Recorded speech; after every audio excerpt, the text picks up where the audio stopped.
Hello students, welcome to the D chemistry classes. Today I am going to discuss chemical equilibrium. देखिए इसमें दो parts हैं आपके, एक आपका केमिकल इक्विलिब्रियम है एंड एक आपका आयनिक इक्विलिब्रियम है। तो सबसे पहले हम केमिकल इक्विलिब्रियम को डिस्कस करेंगे, उसके क्लासिफिकेशन के बारे में जानेंगे, ठीक है। जो कुछ आप इस चैप्टर में बेसिक्स पढ़ने वाले हैं उसको भी जानेंगे। तो आइए देखते हैं। देखिए सबसे पहले ये जान लीजिए जो इक्विलिब्रियम है उसका मतलब क्या है, ठीक है। उसके बाद में इसके क्लासेस की तरफ बढ़ेंगे। इक्विलिब्रियम केमिकल रिएक्शन में या कोई भी हमारा जो फिनोमेना है उसमें एक ऐसी स्टेज होती है जिस पे रिएक्टेंट्स एंड प्रोडक्ट्स के मोलर कंसंट्रेशंस में कोई चेंज नहीं होता है, ठीक है। दूसरे वर्ड्स में हम ये कह सकते हैं कि रिएक्टेंट्स एंड प्रोडक्ट्स के जो मोलर कंसंट्रेशन हैं वो टाइम के साथ में चेंज नहीं होते हैं। तो वो जो स्टेज होती है, वो जो आपका एक पर्टिकुलर स्टेज है, उसी को हम इक्विलिब्रियम बोलते हैं।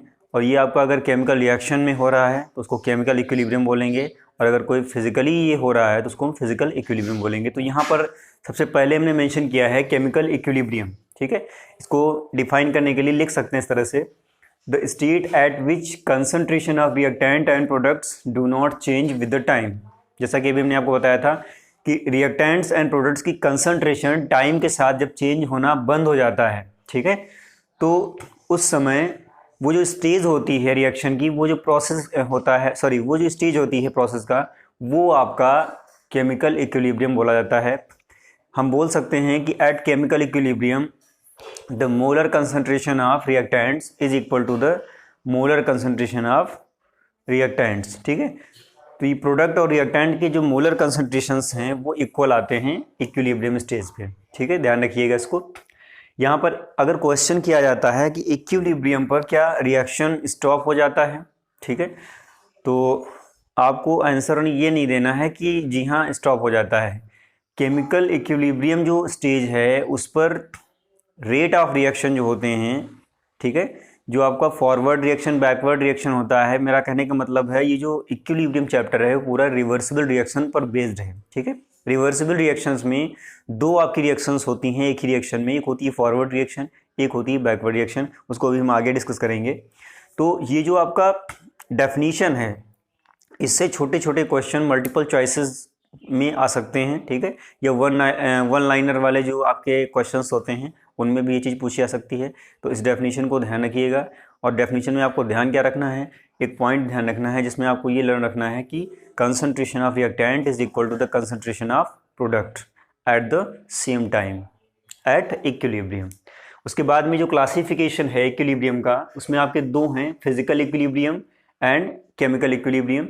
फिजिकल इक्विलिब्रियम आपका वो है जिसमें केवल फिजिकल चेंजेस इन्वॉल्व होते हैं। यहाँ पर लिखा हुआ है equilibrium which involves physical changes are known as physical equilibrium. Physical changes से रिलेटेड है तो फिजिकल इक्विलिब्रियम, ठीक है। अब इसके एग्जांपल देखते हैं। यहाँ पर जैसे जो आपके डिफरेंट स्टेट ऑफ मैटर्स होते हैं उनके बारे में अगर हम बात करें तो यहाँ पर सॉलिड लिक्विड गैस हो सकते हैं, ठीक है। अब इसमें अगर हम उसमें जो प्रोसेसेस हैं, जो इक्विलिब्रियम के टाइप हैं फिजिकल इक्विलिब्रियम में, वो इस तरह से हो सकते हैं। हो सकता है आपका सॉलिड जो है लिक्विड में कन्वर्ट हो रहा हो, और जितने भी आपके एग्जांपल्स आप यहाँ पर मेंशन करें उसमें ये जो साइन ऑफ रिवर्सिबल है इसका जरूर ध्यान रखें, ठीक है। दोनों तरफ का जो एरो है वो रिप्रेजेंट करता है रिवर्सिबल रिएक्शंस को। जो आपका फॉरवर्ड एरो है ये आपका फॉरवर्ड रिएक्शन को मेंशन करता है, और जो ये डाउनवर्ड नीचे बैकवर्ड से बना हुआ है ये आपका जो एरो है ये बैकवर्ड रिएक्शन को डिनोट करता है। यानी कि जो सॉलिड टू लिक्विड लिखा हुआ है ये सॉलिड टू लिक्विड ऊपर वाला एरो ये कन्वर्जन रिप्रेजेंट कर रहा है, और जो डाउनवर्ड नीचे की तरफ ये एरो लगा हुआ ये आपका रिप्रेजेंट कर रहा है कि लिक्विड सॉलिड में कन्वर्ट हो रहा है। तो यानी कि दोनों साइड में रिएक्शन चल सकता है, दोनों साइड में प्रोसेस हो सकता है। इसका सबसे बेटर एग्जांपल है आइस से वाटर का बनना, ठीक है, या वाटर से आइस का बनना। तो ये जो आपका इक्विलिब्रियम है इसमें फिजिकल चेंजेस होते हैं, और फिजिकल चेंजेस में कौन कौन से चेंजेस हैं ये भी जान लीजिए। फिजिकल चेंजेस में इसमें जो इंटरमोलिकुलर इंट्रैक्शंस हैं वो आपके चेंज होते हैं। जब इंटरमोलिकुलर इंट्रैक्शंस स्ट्रांग होते हैं तो यहाँ पर आइस फॉर्म हो जाता है। जैसे कि आपका हाइड्रोजन बॉन्ड है, जब हाइड्रोजन बॉन्ड आपका ज़्यादा स्ट्रिक्टली बन रहा होगा तो वहाँ पर आइस का फॉर्मेशन होता है। जब हाइड्रोजन बॉन्ड आपका रिमूव हो जाता है तो आपका या फिर उसका जो एक्सटेंट है, उसका जो मैग्नीट्यूड है वो जब कम हो जाता है तो वहाँ पर आइस जो है वो लिक्विड में कन्वर्ट होने लगता है। तो यहाँ पर ओवरऑल देखा जाए तो आपका इंटरमॉलिक्यूलर इंटरेक्शन चेंज हो रहा है, जिसकी वजह से सॉलिड लिक्विड में कन्वर्ट हो रहा है और लिक्विड सॉलिड में कन्वर्ट हो रहा है। तो ये जो आपका प्रोसेस है ये फिजिकल चेंजेस से रिलेटेड है और इस इक्विलिब्रियम को हम फिजिकल इक्विलिब्रियम बोल सकते हैं। दूसरा आपका एग्जांपल है लिक्विड टू गैस, ठीक है, लिक्विड टू गैस या गैस टू लिक्विड। तो यहाँ पर देख सकते हैं हमने एग्जांपल लिया है वाटर का वेपर से, वाटर जो है as liquid and water as gas. मैंने यहाँ पर स्टेट ऑफ मैटर्स भी मेंशन किए हैं, एल का मतलब है लिक्विड, जी का मतलब है गैस एंड एस का मतलब है सॉलिड। तो लिक्विड से अगर वेपर में चेंज हो रहा है तो इसमें भी आपके इंटरमॉलिक्यूलर इंटरेक्शन ही रिस्पॉन्सिबल हैं इस चेंज के लिए, तो इसे भी हम फिजिकल इक्विलिब्रियम बोल सकते हैं। थर्ड आपका है solid to gas. Solid to gas का मतलब है यहाँ पर आयोडीन जो होता है आपका वो सॉलिड से सीधे गैस में कन्वर्ट हो जाता है, ठीक है। अब इस प्रोसेस को हम सब्लिमेशन भी बोलते हैं, तो ये यहाँ पर सब्लिमेशन इक्विलिब्रियम भी बोला जा सकता है, बट ये ओवरऑल देखा जाए तो आपका फिजिकल इक्विलिब्रियम का ही क्लास है। तो ये जो आपका आयोडीन है ये सॉलिड से गैस में कैसे कन्वर्ट होता है, ये आपका जो सॉलिड आयोडीन है इसमें इंटरमॉलिक्यूलर इंटरेक्शंस बहुत ही स्ट्रांग होते हैं, इसकी वजह से ये आपका सॉलिड होता है। जब ये वीक हो जाते हैं तो ये सीधे आपका गैस में कन्वर्ट हो जाता है। तो यहाँ भी आपका इंटरमॉलिक्यूलर इंटरेक्शन ही रिस्पॉन्सिबल हैं इस कन्वर्जन के लिए, तो इसे हम फिजिकल इक्विलिब्रियम बोलेंगे। तो ये तो था आपका फिजिकल इक्विलिब्रियम। दूसरा आपका है केमिकल इक्विलिब्रियम। जैसा कि हमने आपको इसमें बताया था कि फिजिकल इक्विलिब्रियम में फिजिकल चेंजेस इन्वॉल्व होते हैं, यहाँ पर केमिकल चेंजेस होते हैं। और एक चीज़ ये ध्यान रखिएगा, मैं फिर से आपको रिपीट कर दूं कि इक्विलिब्रियम केवल वहीं आप दिखाइएगा जहाँ पर रिवर्सिबल रिएक्शंस हों। इरिवर्सिबल रिएक्शंस में इक्विलिब्रियम का कोई मतलब नहीं होता है, ये बिल्कुल अच्छे से आप अपने दिमाग में सेव कर लीजिए। कहीं पर भी इरिवर्सिबल रिएक्शन पे अगर आपको कोई बोलता है कि इसमें इक्विलिब्रियम की क्या कंडीशंस हैं, तो आप सीधे बोल सकते हो इसमें इक्विलिब्रियम हम कंसीडर नहीं कर सकते हैं। केवल और केवल रिवर्सिबल रिएक्शंस में ही इक्विलिब्रियम कॉन्सेप्ट कंसीडर किया जाता है, ये चीज़ आप ध्यान रखिएगा। तो अगर कोई आपका इक्विलिब्रिया केमिकल चेंजेस को इन्वॉल्व करता है या केमिकल चेंजेस के साथ में कंडक्ट हो रहा है तो उसको हम केमिकल इक्विलिब्रियम बोलते हैं। और ये जो ओवरऑल चैप्टर है इसमें हम केवल इक्विलिब्रियम की ही चर्चा करने वाले हैं। तो आइए देखते हैं जो रिवर्सिबल रिएक्शंस हैं जिन पर इक्विलिब्रियम आप अप्लाई करेंगे वो क्या हैं। सबसे पहला आपका है, यहाँ पर इन्होंने इसको डिफाइन भी किया हुआ है, reactions which proceed both directions, forward direction and backward direction and do not reach the completion. कहने का मतलब है कि ऐसे रिएक्शन जो फॉरवर्ड एंड बैकवर्ड दोनों तरफ हो सकते हों और वो कभी भी कंप्लीट ना होते हों। जो रिएक्शंस आपके कंप्लीट हो जाते हैं उन्हें हम इरिवर्सिबल रिएक्शन बोलते हैं, ध्यान रखिएगा। और जो रिएक्शंस आपके कंप्लीट नहीं होते हैं वो हमेशा आपके इरिवर्सिबल रिएक्शन बोले जाते हैं। अब यहाँ पर एक चीज़ और भी ध्यान रखिएगा, कभी कभी ये पूछ लिया जाता है कि इसमें फॉरवर्ड रिएक्शन कौन सा है, बैकवर्ड रिएक्शन कौन सा है। तो जैसे कि यहाँ पर हमने एग्जांपल दिया है आपको, calcium carbonate solid to calcium oxide and carbon dioxide. तो यहाँ पर देख सकते हैं ये सॉलिड से इसका जो डिकम्पोजिशन है वो calcium oxide and carbon dioxide में हुआ है, ठीक है। और ये जो आपका रिएक्शन है ये रिवर्सिबल होता है। एक चीज़ और ध्यान रखिएगा, इसको आप कभी भी ओपन विसल में नहीं मेंशन करेंगे, क्योंकि यहाँ पर देखिए दो जो हमने रिएक्शंस मेंशन किए हैं, आपका ये है अमोनियम हाइड्रोजन सल्फाइड, ये NH3 gas and H2S gas, दोनों गैसियस प्रोडक्ट बना रहा है, ये आपका एक गैस प्रोडक्ट बना रहा है। तो ऐसे जितने भी केमिकल रिएक्शन है, ऐसे जितने भी इक्विलिब्रियम या केमिकल रिएक्शंस हैं जिनमें कोई एक गैस स्पीसीज इन्वॉल्व हो, ठीक है। यानी कि मेरे कहने का मतलब है कि किसी भी कोई ऐसा रिएक्शन अगर है जिसमें रिएक्टेंट या प्रोडक्ट में कहीं भी कोई गैसियस स्पीसीज है, तो उस इक्विलिब्रियम को या उस इक्विलिब्रिया को हम हमेशा क्लोज्ड कंटेनर में ही परफॉर्म करते हैं। ऐसा इसलिए है क्योंकि जब गैस आपका इन्वॉल्व है, आप उसको अगर ओपन विसल में या ओपन कंटेनर में परफॉर्म कराएंगे तो गैस तो निकल जाएगी बाहर। जब गैस निकल जाएगी तो इक्विलिब्रियम आपका स्टेबलाइज्ड नहीं हो पाएगा, इक्विलिब्रियम आपका नहीं आ पाएगा। तो यहाँ पर मैंने एक नोट लिखा हुआ है, equilibria which involve gaseous product और रिएक्टेंट्स। मेरा कहने का मतलब है या तो गैस प्रोडक्ट हो या रिएक्टेंट हो, कुछ भी हो, उस केसेस में आपका जो इक्विलिब्रियम है वो क्लोज्ड विशल्स में ही परफॉर्म किया जाता है, क्लोज्ड विशल्स में ही कंडक्ट किया जाता है। मैंने रीजन आपको भी प्रीवियसली मेंशन कर दिया है। तो ये जो दोनों आपके रिएक्शंस हैं इनको हमेशा हम क्लोज्ड विशल में ही लिखेंगे। तो यहाँ पर लिख सकते हैं इन क्लोज्ड विशल, और यहां भी लिखा जा सकता है इन क्लोज्ड विशल। क्यों लिखा है मैंने क्लोज्ड विशल में? क्योंकि यहां पर जो दोनों रिएक्शंस हैं इनमें गैसियस प्रोडक्ट इन्वॉल्व हैं। और एक चीज दिमाग से निकाल देना कि जरूरी नहीं है कि गैसियस प्रोडक्ट ही इन्वॉल्व हो, अगर रिएक्टेंट में भी गैस है तब भी उसको हम क्लोज्ड विशल में ही परफॉर्म करेंगे।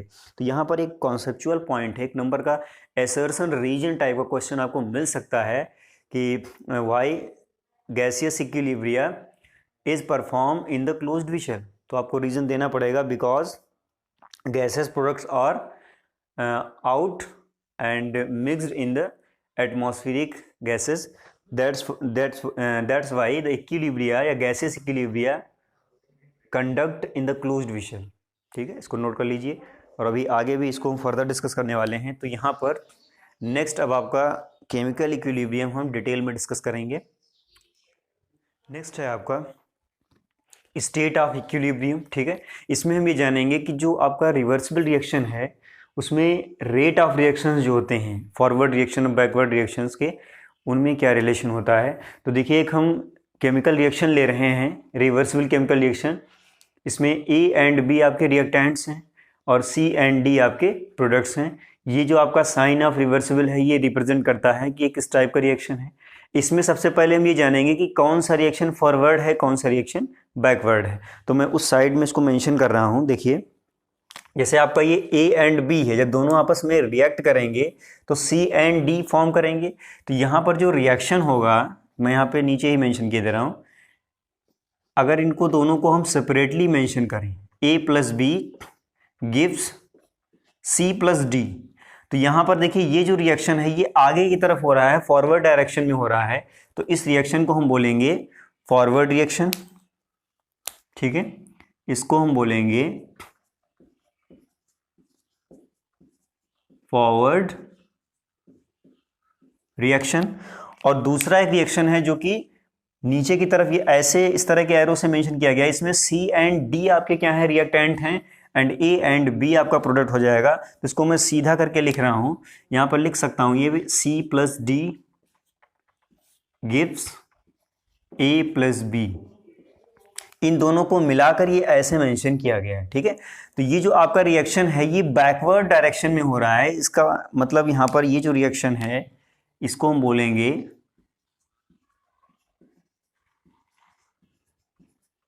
Backward reaction. अब जो इक्विलिब्रियम की स्टेज है उसको हम जानेंगे। यहां पर लिखा है स्टेट ऑफ इक्विलिब्रियम। तो इक्विलिब्रियम पर क्या होता है, जो आपका रेट ऑफ रिएक्शन है, यहां पर ध्यान दीजिएगा, रेट का मतलब स्पीड से है, रेट ऑफ फॉरवर्ड रिएक्शन। ठीक है, ये इक्वल होता है रेट ऑफ बैकवर्ड रिएक्शन। दोनों रिएक्शंस के रेट सेम होते हैं। ठीक है, और ऐसी जो स्टेट है इसी को हम बोलते हैं इक्विलिब्रियम। ठीक है, यहां ध्यान रखिएगा, क्योंकि अभी हम इसी कॉन्सेप्ट का यूज करके इक्विलिब्रियम कांस्टेंट का डिफरेंट रिएक्शंस के लिए कैलकुलेशन करेंगे, तो उसमें ये आपको ज़रूरत यूज करना पड़ेगा।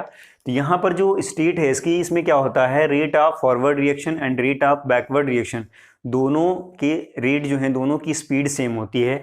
इसमें एक हमने नोट भी मेंशन किया है कि अगर आप इसको स्पीड के टर्म्स में लिखना चाहें, रेट में ना लिखना चाहें, तो वो भी आपका लिखा जा सकता है। देखिए यहाँ पर at equilibrium in a reversible reaction the forward and backward reactions are occurs at the same speed, यानी कि उनकी दोनों की स्पीड सेम होती है। तो हमें ये लगता है कि रिएक्शंस एकदम स्टॉप है, बट स्टॉप नहीं होता है, उस समय दोनों रिएक्शंस हो रही होती हैं सेम स्पीड से।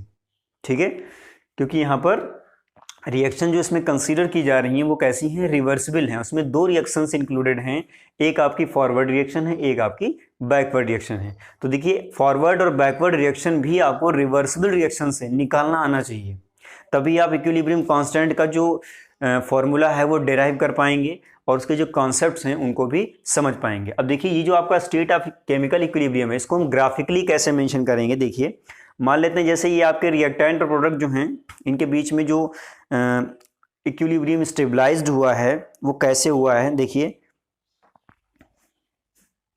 अगर मैं ग्राफ ड्रा करें यहां पर,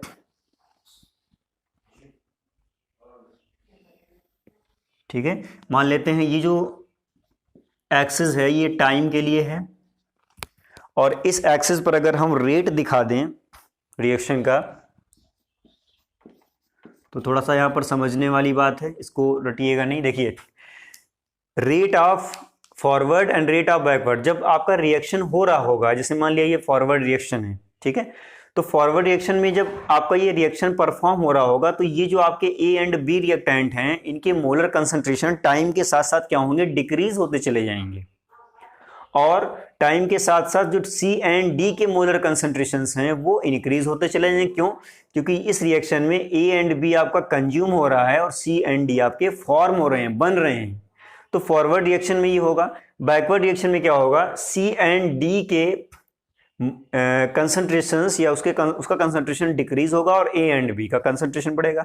तो एक ग्राफ के थ्रू इसको हम मेंशन करने वाले हैं। देखिए मान लेते हैं जैसे यहां से स्टार्ट हुआ, ठीक है, रेट, और ये इस तरह से गया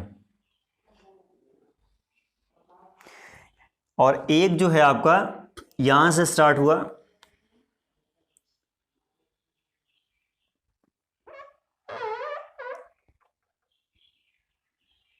ये इस तरह से, यहां पर दोनों क्या हो गए, एक दूसरे के पैरेलल हो गए। अब देखिए ये अगर हम मान लेते हैं ये जो आपका ग्राफ है ये फॉरवर्ड रिएक्शन का है, यहां पर लिख सकते हैं रेट ऑफ फॉरवर्ड रिएक्शन, ठीक है, ये आपका क्या था, रेट ऑफ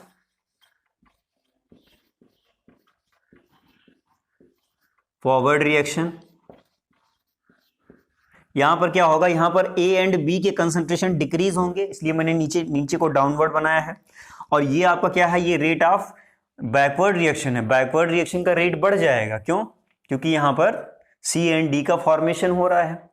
तो सी एंड डी का जब फॉर्मेशन हो रहा है तो ये जो आपका हो जाएगा, ये जो ग्राफ है नीचे वाला ग्राफ, ठीक है, इसमें फर्स्ट एंड सेकेंड मैं किए दे रहा हूं, इसको मैं फर्स्ट किए दे रहा हूं, ये आपकी फर्स्ट लाइन है और ये जो लाइन है ये सेकेंड लाइन है। तो सेकेंड लाइन जो है ये रिप्रेजेंट कर रही है रेट ऑफ बैकवर्ड रिएक्शन, ठीक है, ये बिल्कुल समझने वाली बात है। ग्राफ से भी क्वेश्चन आपको मिल सकते हैं। अब देखिए ये जो आपका यहाँ पर कनेक्शन पॉइंट बना हुआ है, इंटरसेक्शन पॉइंट बना हुआ है, ठीक है, ये वाला पॉइंट मैं इसको दूसरे कलर से मेंशन कर रहा हूं।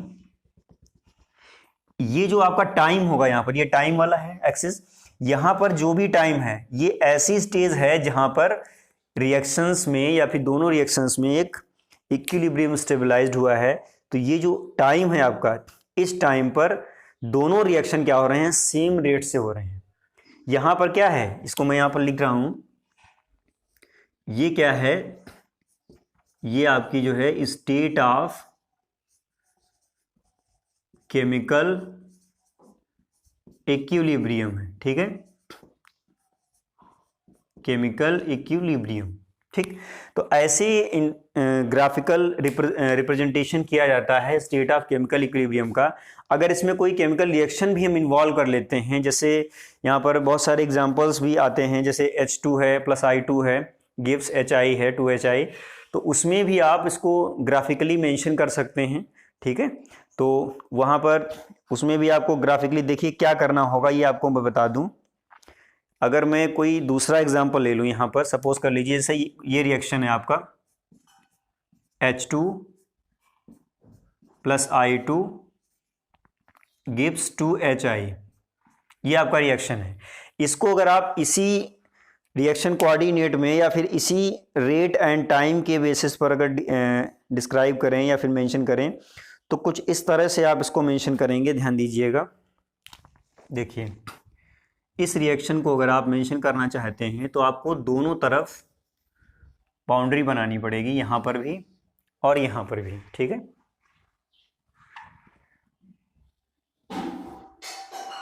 इसका रीजन मैं बता दूं, क्योंकि देखिए एक साइड पे आप क्या करिए, किसी एक का मोलर कंसंट्रेशन मेंशन कर दीजिए, क्योंकि प्रोडक्ट आपके दो दो हैं यहाँ पर, ठीक है। और एक को क्या करिए, इस तरह से ही मेंशन करिए। देखिए यहाँ पर क्या होगा, ये जो आपका एक्सेस है ये पहले वाले की तरह ही टाइम का था और इसमें भी टाइम का रहेगा, और ये आपका हो जाएगा रेट का, ठीक है।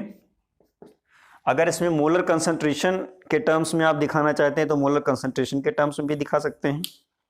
यहाँ पर ये चीज़ आप ध्यान रखिएगा, ये आप अगर चाहें यहाँ पर कंसंट्रेशन भी दिखा सकते हैं।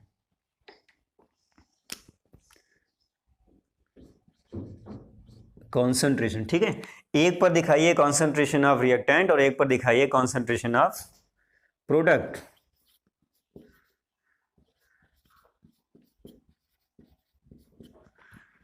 या केवल कॉन्सेंट्रेशन ही छोड़ दीजिए, अभी जो ग्राफ हम बना रहे हैं उसमें आपको खुद हम एक्सप्लेन कर देंगे। देखिए मान लेते हैं H2 और I2 दोनों क्या कर रहे हैं, रिएक्ट हो रहे हैं। तो यहां पर क्या होगा, एक जो लाइन इस तरह की बनेगी और एक लाइन यहां पर ऐसी भी बनेगी।